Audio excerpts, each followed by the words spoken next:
Hello everyone, welcome to JK special classes. आज हम क्या करने वाले हैं, जेके स्पेशल क्लासेस में 50 एमसीक्यूज़ करेंगे। किसके? हम 50 एमसीक्यूज़ करेंगे अपने इसके जुडिशरी के। ठीक है, जुडिशरी का हमने बहुत सारी चीज़ें देखी थी।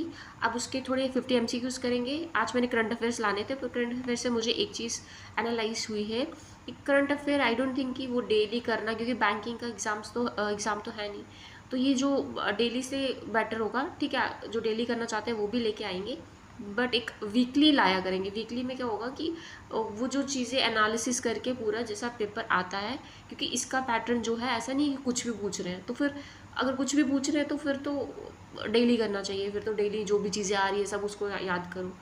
बट कभी भी कोई एग्ज़ाम देते हैं, जो लोग एग्ज़ाम निकालते हैं, आप हमेशा उनका इंटरव्यू सुनना, तो वो हमेशा ये चीज़ आपको गाइड करेंगे कि करंट अफेयर एग्ज़ाम के कुछ टाइम पहले करने चाहिए। अगर करने भी है तो वीकली वाले देख लो, मंथली वाले देख लो। उससे क्या होता है कि वो आपको पूरा बता देते हैं कि वीक में क्या क्या चीज़ें, इवेंट्स जो है इंपॉर्टेंट हुए। क्योंकि डेली बेस में इतना भी कुछ एक दो तीन चीज़ें होती है जो बहुत ज़्यादा आ सकती हैं। तो मुझे ऐसा लगता है कि वीकली बेटर रहेगा। ठीक है, तो एक दिन रख लिया वीकली का, उसमें कर लिया। अच्छा, बात पे इस पे आते हैं 50 एमसीक्यूज़ में। Who points the chief justice of India? तो ये हमने पढ़ा था कि चीफ जस्टिस को कौन अपॉइंट करता है, तो वो करते हैं प्रेसिडेंट ऑफ इंडिया। ठीक है, प्रेसिडेंट ऑफ इंडिया करते हैं, ये हमने पढ़ा था। तो ये सिंपल था। अब आ जाते हैं, इस तरह के क्वेश्चन आएंगे, और ये क्वेश्चन जो हैं ये लक्ष्मीकांत से लिए गए हैं। तो जुडिशरी का जो पार्ट है उससे लिए गए हैं। तो ये आपको इंपॉर्टेंट हो जाते हैं, जो सिंपल है बट आएंगे, मतलब इस तरह के क्वेश्चन। तो इसको देख लेना एक बार। The high court are establish under which article of the constitution?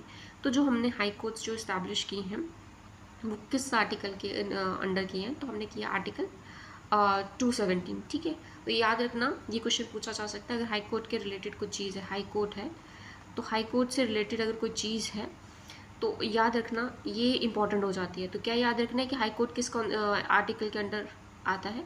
217। ठीक है, अब अगला आ जाता है। अच्छा, subordinate courts are established bye?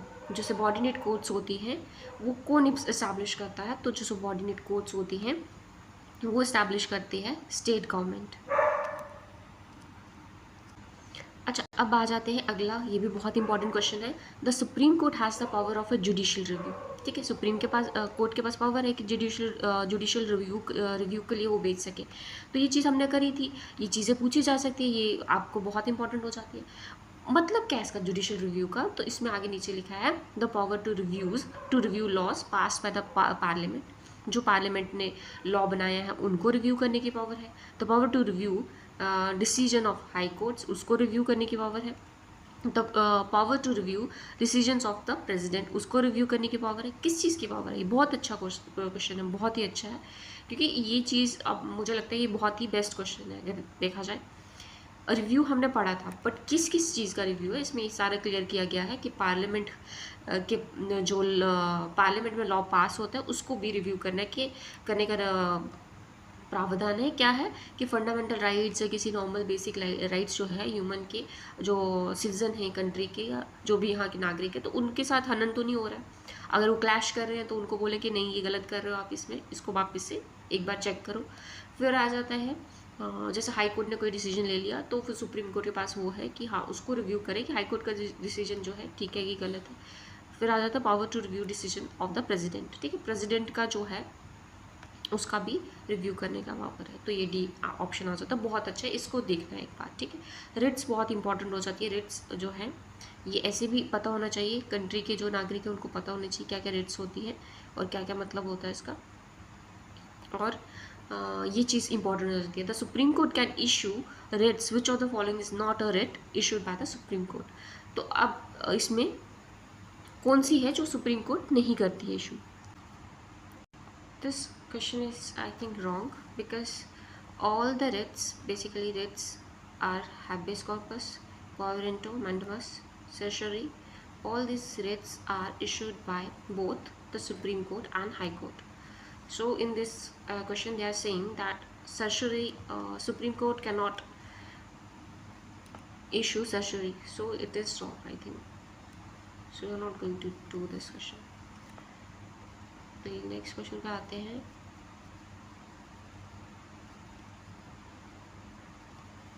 The supreme court can hear appeals against the decision of.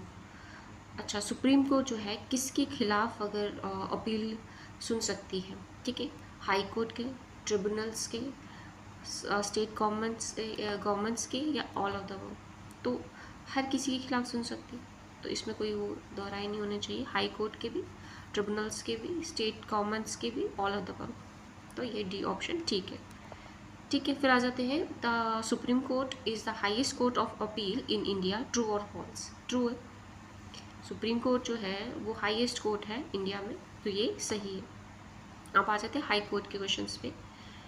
High court के क्वेश्चंस में आता है, chief justice of high court is appointed by. तो हमने देखा था, इसमें कोई वो नहीं होना चाहिए, कन्फ्यूजन नहीं होना चाहिए, कोई गवर्नर बोल रहा है, कोई कुछ बोल रहा है, नहीं।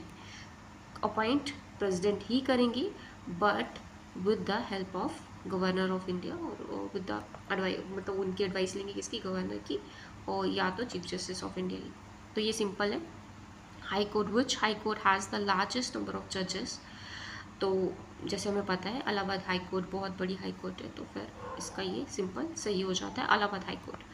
अगला क्वेश्चन आ जाता है, the high court can exercise original jurisdiction in cases involving, ठीक है, कहाँ पे ओरिजिनल जुरिडिक्शन कहाँ पे दिखा सकते हैं, फंडामेंटल राइट्स वायलेशन हो रही है, डिस्प्यूट्स बिटवीन स्टेट्स हो रहे हैं, matter relating to the union territory, या ऑल ऑफ द वर्ल्ड। तो हाँ, इन सब के केस में क्या होता है, हाई कोर्ट क्या अपनी ओरिजिनल जुरिडिक्शन दिखा सकता है। ठीक है, फिर आ जाता है, the high court can issue Ritz under. ये क्वेश्चन बहुत इंपॉर्टेंट है, बहुत बार पूछा जाता है।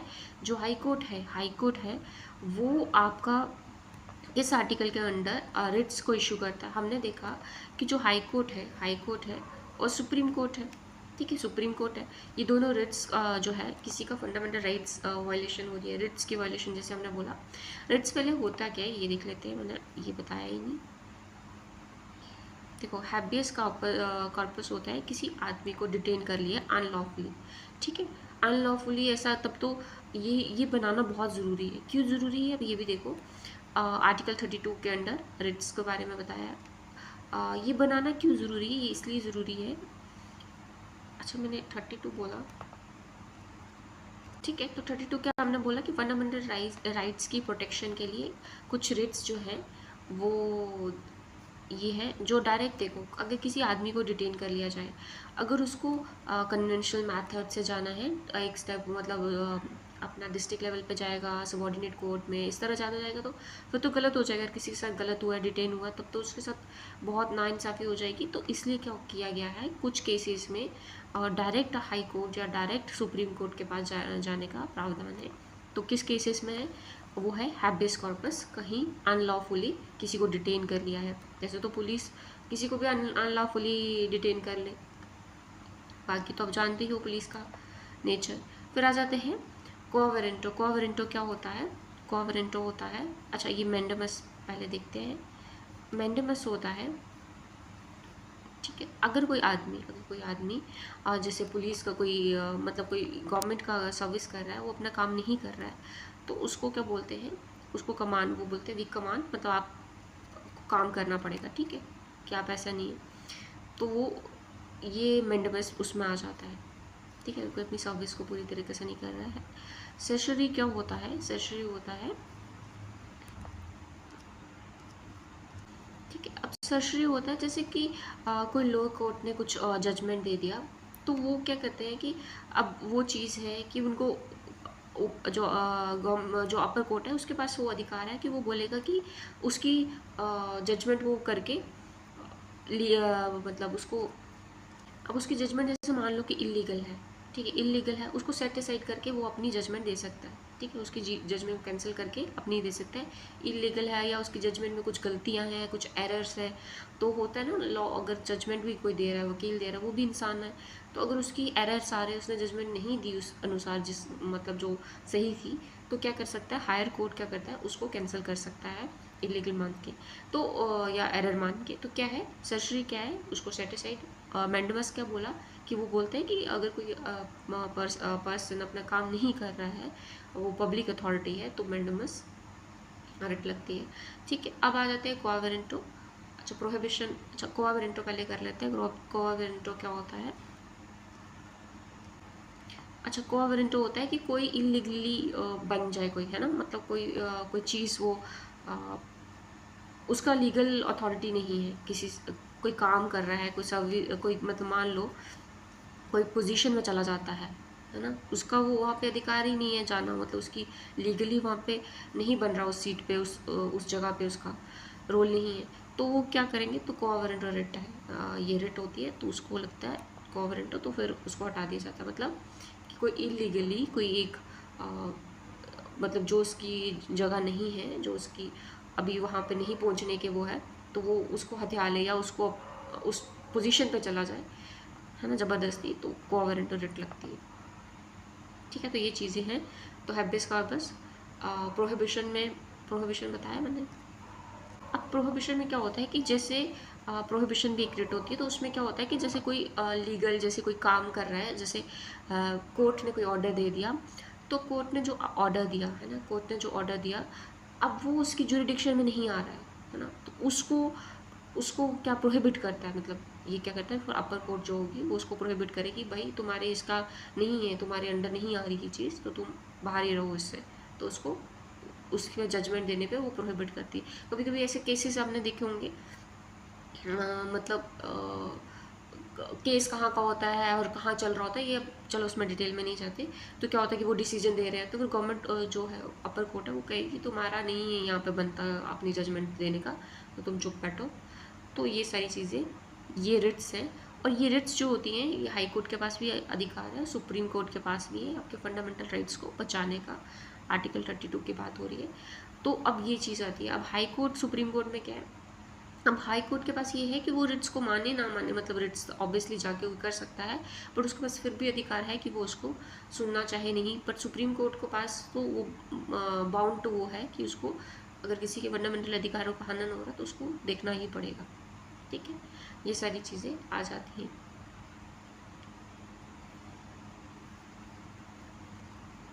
अच्छा, कहाँ पहुँचे थे हम, फिर आता है the district court is the principal court of a district, it is established under. अब डिस्ट्रिक्ट कोर्ट जो है, अच्छा हमने सभी कोर्ट्स के बारे में पढ़ा था, पर हमने इसके बारे में नहीं पढ़ा था। तो डिस्ट्रिक्ट कोर्ट एक्ट जो है हमारा वो कब आया था, 1976 में। अच्छा, मैं एक चीज़ बताती हूँ, ये सारी हमने डिस्ट्रिक्ट कोर्ट और ये सब चीज़ की, मैंने कल आई थिंक कल या परसों के उसमें बताया था कि हमारे यहाँ पे जो है अटॉर्नी जनरल होते हैं। ठीक है, अटॉर्नी जनरल मैंने बोला कि वो लीगल एडवाइज़र होते हैं, किसके, गवर्नमेंट के, किसके, अटॉर्नी जनरल जो होते हैं वो लीगल एडवाइज़र होते हैं, किसके, गवर्नमेंट के, है ना। तो गवर्नमेंट के जो केसेस होते हैं वो भी अटॉर्नी जनरल लड़ते हैं, क्योंकि लीगल एडवाइज़र मतलब यही होगा ना, लीगल एडवाइस भी कर रहे हैं और जो केसेस होंगे वो भी लड़ेंगे। अब आ जाते हैं इसके नीचे कौन होते हैं, हमारे सॉलिसिटर जनरल। ठीक है, सॉलिसिटर जनरल होते हैं। अब इसके नीचे कौन से आ जाते हैं, एडिशनल सॉलिसिटर जनरल। ठीक है, एडिशनल सॉलिसिटर जनरल। ठीक है, देखो इनको एडवाइस अटॉर्नी जनरल को कर रहे हैं सॉलिसिटर जनरल, सॉलिसिटर को कर रहे हैं एडिशनल सॉलिसिटर जनरल। तो अब ये करंट अफेयर का क्वेश्चन है कि हाँ आज के टाइम पे कितने एडिशनल सॉलिसिटर जनरल हैं, तो 6 जो है अपॉइंट हुए हैं, नहीं आई थिंक 11 सितंबर को हुए हैं। तो ये भी एक करंट अफेयर का रिलेटेड आ जाता है। ये क्यों मैंने बताया कि जैसे हम supreme court, high court, subordinate court, ऐसे ही additional attorney general, solicitor general, फिर एडिशनल सॉलिसिटर जनरल होते हैं। अब ये कितने भी हो सकते हैं। अब इनका टेन्योर कितना होता है, 3 साल। अगर 3 साल 3 ईयर्स होता है, बट ये है कि अगर कुछ चीज़ ये ना करे ठीक, या कुछ भी वो हो जाए, तो इनका कम भी हो सकता है। ठीक है, तो ये है इनका 3 साल टेन्योर होता है। अभी 6 हैं, कितने भी हो सकते हैं, और इस तरह ये एडवाइस करते हैं गवर्नमेंट को। अभी ये बताना कि जो आई थिंक सॉलिसिटर जनरल हमारे तुषार हैं, पूरा मुझे अभी याद नहीं है इनका, और जो हमारे अटॉर्नी जनरल हैं इनका भी मैं देख के बताऊंगी। ठीक है, तो ये नाम भी याद रख लेना, अटॉर्नी जनरल कौन है, सॉलिसिटर जनरल कौन है, इंपॉर्टेंट हो जाता है। फिर आ जाते हैं सबॉर्डिनेट कोर्ट्स। सबॉर्डिनेट कोर्ट्स कौन सी होती है, the district court in the principal court of a district, it is established under. अच्छा, ये हमने अभी पढ़ा। ठीक है, अभी हमने इसी का क्या, मैंने ये बोला हाई कोर्ट जो है रिट इशू करता है, ये बहुत इंपॉर्टेंट है, इसको तो वेरी वेरी इंपॉर्टेंट याद रख लेना, 226। ठीक है, अब ये सबॉर्डिनेट कोर्ट हमने हर साल हर चीज़ का ईयर याद रखा है, क्योंकि साल से पिछली बार भी क्वेश्चन आए हैं कि कौन सी चीज़ कब किस साल हुई है, तो इसलिए ये डेटें इंपॉर्टेंट हो जाती है। जो डिस्ट्रिक्ट कोर्ट्स हैं ये किस एक्ट के बाद ये बनी थी, तो ये 1976 का एक्ट आया था तब बनी थी। हमने ये देखा था कि जो हाई कोर्ट थी वो 1861 में फर्स्ट टाइम बनी थी। हमने देखा था सुप्रीम कोर्ट 1773 के एक्ट से बनी। तो ये एक्ट है, बनी डेट अलग हो जाती है फिर, ठीक है। तो एक्ट कब का आया था? 1976। सिंपल है, ये हो जाएगा। फिर आता है the subordinate court are generally presided over by. Subordinate courts जो होती है जनरली किससे, मतलब प्रिसाइडेड बाय मैजिस्ट्रेट्स बैठते हैं ना, मैजिस्ट्रेट हम बात कर रहे थे, हमने बात करी थी ना जो हमारे चीफ मैजिस्ट्रेट बैठेंगे, मैजिस्ट्रेट जो कोर्ट्स वगैरह होंगे, तो ये सारी। और दूसरी हमने क्या करी थी, अच्छा वो हमने बाद में देखेंगे, फिर आ जाएगा क्वेश्चन, ठीक है। तो अब आ जाते हैं subordinate court can hear cases involving. किस तरह के केस देखती है सबऑर्डिनेट कोर्ट? हमने कहा था कि ये देखती है क्रिमिनल ऑफेंसेस देखती है, सिविल देखती है, रेवेन्यू से रिलेटेड देखती है। तो ये ऑल ऑफ द अबव हो जाता है। ये सिंपल क्वेश्चन है, बहुत ईजी है और ये पूछे जा सकते हैं। फिर आ जाते हैं the subordinate court can appeal to, courts can appeal to किसको? देखो ये हाई कोर्ट के अंडर ही आती है सबऑर्डिनेट कोर्ट्स और डिफरेंट। हमने जम्मू कश्मीर के जब हाई कोर्ट का केस पढ़ा था तो हमने देखा था कि जो हमारी जम्मू कश्मीर के हाई कोर्ट्स हैं, तो जब राजा जी का टाइम आया था 1937, उस टाइम उन्होंने क्या दिया था, पावर दे दिया था। किसको किसको पावर दे दिया था? जो हमारी जो हाई कोर्ट्स है उनके अंडर आ गई थी डिस्ट्रिक्ट्स वगैरह, वो सब चीज़ें हमने देखी थी, ठीक है। हाई कोर्ट के अंडर ये जो डिस्ट्रिक्ट सबऑर्डिनेट कोर्ट्स, उनको पावर दी था। तो मतलब आप समझो कि जो हाई कोर्ट, जो सबऑर्डिनेट कोर्ट है, can appeal to the high court, ठीक है। ये तो सिंपल ही है। अब आ जाता है supreme court. Supreme court is the highest court. ये तो अच्छा ही हमने पढ़ा था पहले। अच्छा ये दोबारा रिपीट हो गया आई थिंक। देखो अब ये आपको आंसर आ जाने चाहिए। अभी मैंने ये बताया था, हैबियस कॉर्पस जो होता है is a writ use to produce a person who is unlawfully detained. कोई आदमी जिसको अनलॉफुली डिटेन कर दिया गया है, ये ऐसे भी बहुत इंपॉर्टेंट हो जाता है, पॉलिटी से रिलेटेड भी है, तो ये वेरी वेरी इंपॉर्टेंट हो जाता है। कैसे याद रखना? हैबियस कॉर्पस में जो हमारा है, ये चीज़ याद रखनी है, ये किससे रिलेटेड हो जाएगी, ठीक है।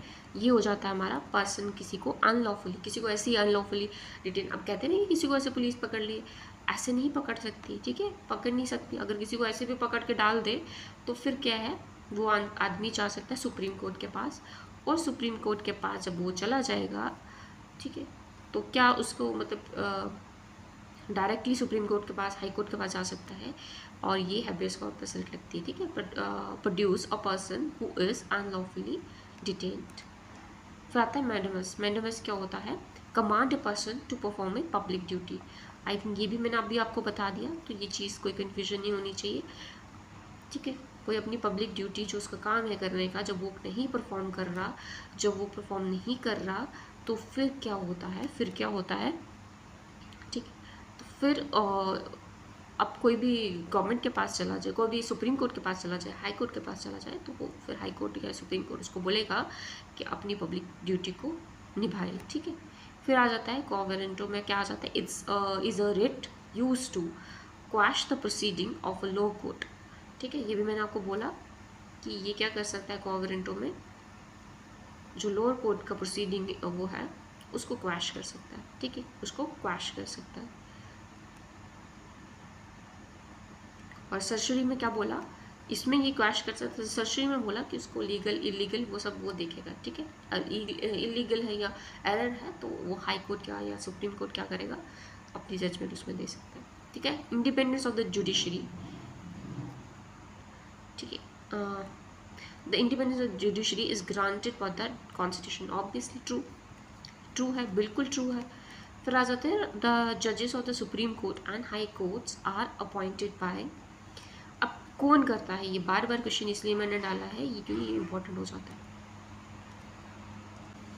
द जजेस of the supreme court and high courts can be removed from office only on off. ये भी बहुत इंपॉर्टेंट हो जाता है, बहुत इंपॉर्टेंट क्वेश्चन है। तो हमने पढ़ा था मिसकंडक्ट करेगा कोई, ठीक है, कोई मिसकंडक्ट कर रहा है तो या तो वो इनकैपेसिटी दिखा रहा है, ठीक है। अच्छा ये आपको ना भी आता हो तो आप ये चीज़ें देखो, ये 2 वर्ड है तो फिर ये ऑल ऑफ द अबव ही हो जाएगा, ठीक है। फिर आता है ये चीज़ आ जाती है the collegium system is used for the appointment of judges to the Supreme Court. True or false? अच्छा, अब हमने सब कुछ पढ़ लिया था, हमने ये चीज़ें सारी पढ़ ली थी, तो अब इम्पॉर्टेंट चीज़ क्या आ जाती है? The collegium system involves the, अच्छा कंसल्ट, पहले ये चीज़ पता होनी चाहिए कॉलेजियम क्या होता है, ठीक है? ये अगर कोई न्यूज़ पढ़ता है या सुनता है या चीज़ देखता है डेली, तो एक चीज़ होगी कि बहुत सारे लोग ना इससे सेटिस्फाइड नहीं रहते हैं कि कॉलेजियम बनाया हुआ है और अपने ही लोग, कुछ ही लोग चुन के आ रहे हैं जजेस बनने के लिए, तो ये सारी चीज़ें और लोग मतलब बोलते हैं, मतलब आप न्यूज़ में सुनो या डिबेट्स में ऐसे चीज़ें बोली जाती हैं, हमें उससे कोई लेना देना नहीं। बात ये है कि है क्या ये, कुछ चंद वो लोग यूज़ करते हैं शब्द को, जैसे मैं भी वैसा बोलने लग गई। मतलब होता कि कुछ जजेस हैं, अब वो क्या करेंगे कि वो डिसाइड करेंगे कि एक जज का नाम डिसाइड करेंगे, अब वो देंगे, जैसे प्रेसिडेंट को जब वो शो करना है, अब वो क्या करेंगे कि जब आगे नाम देना है, अब देखो हम बोलते हैं कि प्रेसिडेंट चूज़ कर रहा है, प्रेसिडेंट अब इतने सारे जजेस है कैसे चूज़ कर रहे हैं, अब उसको रिकमेंडेशन कही होगी कि हाँ इसको चूज़ किया जाए, वो अब कोलिजियम डिसाइड करेगा। तो कोलिजियम क्या होगा, जजेस का होगा, उसमें से वो डिसाइड करेंगे किसी एक नाम को, जब सीजीआई बनाना है या जज के वगैरह बनाना है कोई, तो फिर वो उनमें से जो उन्हें रिकमेंड, मैक्सिमम टाइम ये होता है उनकी रिकमेंडेशन को मानना चाहता है और फिर बनता है, ठीक है? तो ये चीज़ें, कोलिजियम क्या होता है? कोलिजियम होता है, the collegium system involves the consultation of the Chief Justice of India, the two senior most judges of the Supreme Court, the Chief Justice of the relevant High Court, all of the above, ठीक है? ये चीज़ें, और यहाँ पे हम, अच्छा ये क्वेश्चन हम पढ़ रहे थे, collegium is used to appoint the judges of the, हाँ ये पढ़ रहे थे, मतलब दोनों में ये आप चीज़ लगा लो कि क्या है कि कॉलेजियम मैंने बता दिया कि जजेस का वो डिसाइड करेगा, नाम देगा, आगे जाके रिकमेंड करेगा कि हाँ इसको चुना जाए, या उसकी वो आपस में उनकी जो भी चीज़ें होती हैं कि किस तरह वो देखते हैं, तो ये चीज़ अगर ये बोल रहे हैं कि कॉलेजियम अपॉइंटमेंट करने में योगदान देता है, यूज़ किया जाता है, तो ये ट्रू है। और दूसरे क्वेश्चन में उन्होंने पूछा collegium system involve the consultation of, किसकी कंसल्टेशन किसकी लेता है collegium? Supreme Court, the Chief Justice of India, the senior most judges of the Supreme Court, the Chief Justice of the relevant High Court, ठीक है? इनकी consultation होती है, ठीक है? कोलिजियम जो बना है, अब वो किन की कंसल्टेशन लेगा? इनकी लेगा, ठीक है? The supreme court decides, the Supreme Court's decision in the Keshwanand Bharti case established the doctrine of, किसका डॉक्ट्रिन इस्टेब्लिश किया था? केशवानंद भारती केस का। अब ये इम्पॉर्टेंट हो जाता है, केशवानंद भारती केस वैसे भी इम्पॉर्टेंट हो जाता है। अब क्या है कि देखो हमारे कॉन्स्टिट्यूशन में ये है कि कोई चीज़ समय के साथ हमेशा हर चीज़ बदलती है, तो आप अमेंडमेंट वगैरह चीज़ें होती रहती हैं, बट ऐसा है कि आप अमेंडमेंट कर सकते हो, बट अमेंडमेंट भी आप ऐसे नहीं कर सकते हो कि आप कॉन्स्टिट्यूशन का जो बेसिक स्ट्रक्चर है, जो डॉक्ट्रिन है, उसी को आप चेंज कर दो, ठीक है? आप बेसिक स्ट्रक्चर को चेंज नहीं कर सकते कॉन्स्टिट्यूशन का, जो मूल उसका है कॉन्स्टिट्यूशन का, सेकुलरिज्म और डिफरेंट जो भी चीज़ें आप सबको पता ही, तो आप उसको चेंज नहीं कर सकते। तो ये केशवानंद भारती के केस में हुआ था कि जब संसद में कानून लाया गया कि हाँ कुछ चीज़ें इस तरह की थी, वो चेंज करना चाहते थे, ठीक है? वो लिमिट करना चाहते थे पावर को, जैसे सुप्रीम कोर्ट की पावर को लिमिट करना हो, ये सारी चीज़ें थी उसमें। जब वो 24th जब अमेंडमेंट आई, तो वो लिमिट करना चाहती थी सुप्रीम कोर्ट की पावर को। तो केशवानंद भारती केस में हुआ क्या कि आप जो हमारी मूलभूत, जो हमारा बेसिक स्ट्रक्चर है, आप उसमें चेंज नहीं ला सकते। आप ऐसा करोगे, कॉन्स्टिट्यूशन बना है, जब देश आज़ाद हुआ तो कुछ चीज़ें वादा किया गया, कुछ जब वो चीज़ें बनी, जब कंट्री बनी, तो कंट्री से एक वादा किया गया, लोगों से एक वादा किया गया कि हम इस तरह इस कंट्री को रन करेंगे, तभी वो जो चीज़ें थी, वो बेसिक था जो उस कंट्री के उत्पन्न होने का, जो लोगों के यूनियन का, लोगों के मिलने का, क्योंकि उस टाइम डिफरेंट स्टेट्स थी, तो जब वो चीज़ें मिल रहे थे, जब वो मिल रहे थे, तो उनके साथ कॉन्स्टिट्यूशन जो था, जब कॉन्स्टिट्यूशन को देखा जाए तो वो एक प्रॉमिस था लोगों के साथ कि हम इस तरह रन करेंगे। अब ऐसा नहीं है कि अब आपके पास, आप लेजिस्लेचर का पावर है, आपके पास लॉ लाने का पावर है, तो आप कुछ भी लॉ ला दो, कुछ भी कर दो, नहीं। उन्होंने केशवानंद भारती केस में बोला कि आप basic structure, you can't change the basic structure of the constitution. तो ये सिंपल बात है। अब आ जाते हैं the supreme court decision in the Menaka Gandhi case अच्छा, ये बहुत ही ज़्यादा हो जाएगा डेप्थ में, चलो देख लेते हैं इसको भी। अच्छा, सुप्रीम कोर्ट में मेनका गांधी केस में क्या हुआ, आर्टिकल 21 को उन्होंने जो इसका आर्टिकल 121 कहता क्या है इसको उन्होंने बताया। उन्होंने बोला कि राइट टू लाइफ और लिबर्टी की बात हुई, ठीक है। अब इसमें एक चीज़ हुई कि लाइफ और लिबर्टी बस ये नहीं है कि ज़िंदा रह गया और लिबर्टी, ये इससे भी फिजिकल बाउंड्री से भी आगे जाता है, ठीक है। अब लिबर्टी, अब किसी के पास लिबर्टी ये नहीं है कि मतलब अगर कोई दूसरी कंट्री में जाना चाहता है, ठीक है, तो उसके पास फ्रीडम होनी चाहिए। तो मतलब इसको एक्सपैंड किया उस चीज़ को, कि एक मेयर शब्द का मतलब निकाल लिया कि हाँ लाइफ है, ज़िंदा है और लिबर्टी है। फिजिकल बाउंड्रीज में इसको नहीं देखा जाएगा, इसका लाइफ और लिबर्टी को एक्सपैंड किया गया मेनका गांधी केस में। तो ये इंटरेस्टिंग है, इसको पढ़ा जाए तो इसको हम इतना वो नहीं चाहेंगे। कुछ इंपॉर्टेंट जो क्वेश्चंस थे लक्ष्मीकांत के, कुछ इंपॉर्टेंट क्वेश्चंस थे ये आपके जुडिशरी से रिलेटेड। तो हाँ, ये चीज़ आप इसको इंटरेस्टेड हो तो डेप्थ में पढ़ सकते हो। तो अब आ जाते हैं तो supreme court decision in the Navjeet Singh Johar case struck down section 377 of the Indian penal code which criminalised. अच्छा, ये बताती हूँ मैं, ये बहुत ज़्यादा,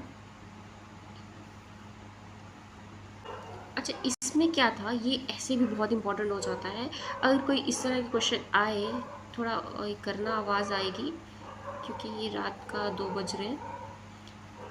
तो अच्छा मेरी बात सुनो, नवतेज सिंह जौहर केस में क्या हुआ है, इस सेक्शन 377 बहुत इंपॉर्टेंट हो जाता है। ये LGBTQ के LGBTQA++ जो है उसके बारे में बात करता है कि देखो इससे पहले क्या होता था। 2018 में जजमेंट आई थी। 2018 में हमने सुना था जब सेम सेक्स जो लिविंग जो है, जो सेम सेक्स क्या बोलते हैं इसको, आवाज़ आ रहा है तो अच्छा, होता क्या है 377 जो आर्टिकल था ये बहुत ही कंट्रोवर्शियल था, ठीक है, ये बहुत कंट्रोवर्शियल था। ये 2018 में चेंज हो जाता है।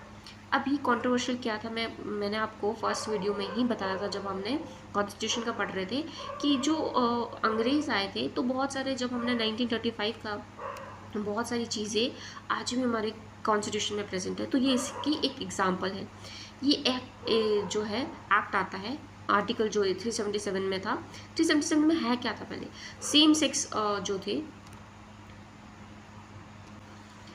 क्या करता था जो सेम सेक्स जो है अननेचुरल सेक्स बोलते हैं, अब उसको क्रिमिनलाइज करता था। तो ये जो 377 आर्टिकल था ये इस तरह का था। तो ये अंग्रेज़ों के टाइम से था, 1860 आई थिंक में आया था। तो ये तब से अभी तक चलता आ रहा था, ठीक है, विद टाइम ये चेंज ही नहीं हुआ था, ठीक है। तो क्रिमिनलाइज कर रहा है, तो उससे क्या हो रहा है, क्रिमिनलाइज कर रहा है तो जब आर्टिकल में लिखा है तो पुलिस के पास पावर है। अब हरासमेंट है, जो LGBTQA++ जो बोलते हैं, ऐसी कम्युनिटी के साथ हरासमेंट होती थी, ऐसी कम्युनिटी के साथ उनको डर में रहना पड़ता था, उनको राइट्स नहीं मिल रहे थे। तो जब ये क्या होता है, अब देखो बहुत सारे लोग कहते हैं कि जाके कि ये अभी इवन पिछले साल की बात है या अभी भी इस साल भी शायद चला था केस। तो ये क्या बोलते हैं इसको, सेम सेक्स मैरिज क्यों नहीं सुप्रीम कोर्ट वो कर रहा। सुप्रीम कोर्ट मैरिज को नहीं कर सकता। देखो सुप्रीम कोर्ट मैरिज को कैसे लीगलाइज कर सकता है, वो तो लेजिस्लेचर का काम है ना, वो तो कानून बनाने का काम है कि ये लॉ बनाना कि सेम सेक्स मैरिज हो सकती है। अब लोगों को लगता है कि उन्होंने इसको वो कर दिया, ख़त्म कर दिया, इसको रिपील कर दिया, इसको हटा दिया, जो अपना जो अननेचुरल सेक्स की बात करता था, क्रिमिनलाइज करता था, तो उसको हटा दिया। तो ये तो फिर नया सेम सेक्स मैरिज को भी ला सकते हैं। नहीं, उसका अधिकार नहीं है इनके पास, सुप्रीम कोर्ट के पास, कि वो मैरिज को ले आए। बट हाँ, इसको रिपील करने का अधिकार था, क्योंकि ये देखा जाए तो फंडामेंटल राइट्स का हनन हो रहा था। तो सुप्रीम कोर्ट के पास डायरेक्ट अथॉरिटी है, उसके पास राइट है। अगर कहीं पे फंडामेंटल राइट्स का वॉल्यूशन हो रहा है तो उसको वो कर सकते हैं। कैसे हो रहा था, आज जैसे राइट टू प्रिवेसी है, ठीक है, हर किसी के पास राइट टू प्रिवेसी है, वो क्या करता है क्या नहीं वो उसका पर्सनल मामला होना चाहिए। तो जब उसके हरासमेंट हो रहा है, उसको क्रिमिनलाइज किया जा रहा है, उसके पर्सनल वो क्या कर रहा है कैसा है, तो उसमें जब उसको क्रिमिनलाइज मतलब उसको उस धारा में लाया जा रहा है तो वो फंडामेंटल राइट्स का हनन था। फिर किसी के डिग्निटी का हनन हो रहा है ना, उसको प्रताड़ित किया जा रहा है कि वो उसके इंटरेस्ट किस तरह के उस पर, तो ये सारी चीज़ें थी। तो वो तो फंडामेंटल राइट्स का हनन था, तो इसका रिपील करना उनके हाथ में था, बट ये लीगलाइज करना मैरिज को आई डोंट थिंक कि वो उनके हाथ में है।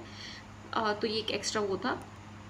तो यही है कि 377 ये आ सकता है, और ये इंटरव्यू में पूछा जाए तो ये थोड़ा वो हो जाता है, इतना डेप्थ आए ना आए, बट ये हाँ पता होना चाहिए कि 377 ये तो रिसेंट वो है कि 2018 में जो है वो हटा दिया गया था, स्टक डाउन कर दिया गया था।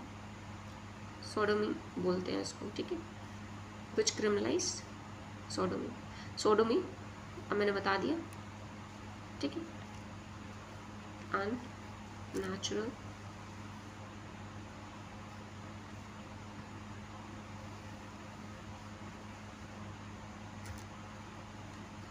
ठीक है, ये हो गया।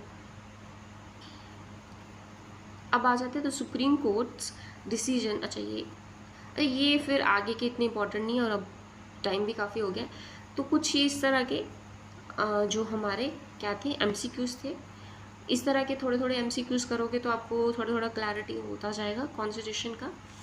और वो हम वीकली ही लाएंगे, क्योंकि मैंने वो करके देखा कि वो मैंने आज भी काफ़ी सारे वो चीज़ें देखी कि करंट अफेयर्स में कौन सी आ रही है, तो वो जो आ सकती है हमारे एग्ज़ाम जो हैं, जो यहाँ जम्मू कश्मीर के एग्ज़ाम्स होते हैं, इसमें बहुत स्पेसिफिक वो चीज़ें पूछी जाती है, तो उसको वीकली या मंथली करना ही बेटर रहेगा रेदर देन वो डेली करके टाइम वेस्ट करना।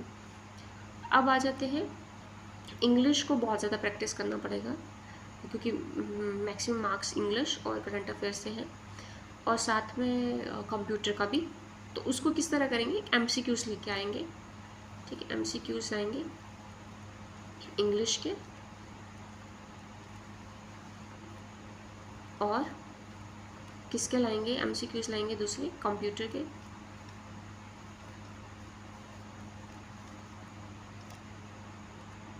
तो इस तरह, ठीक है, बंद करते हैं।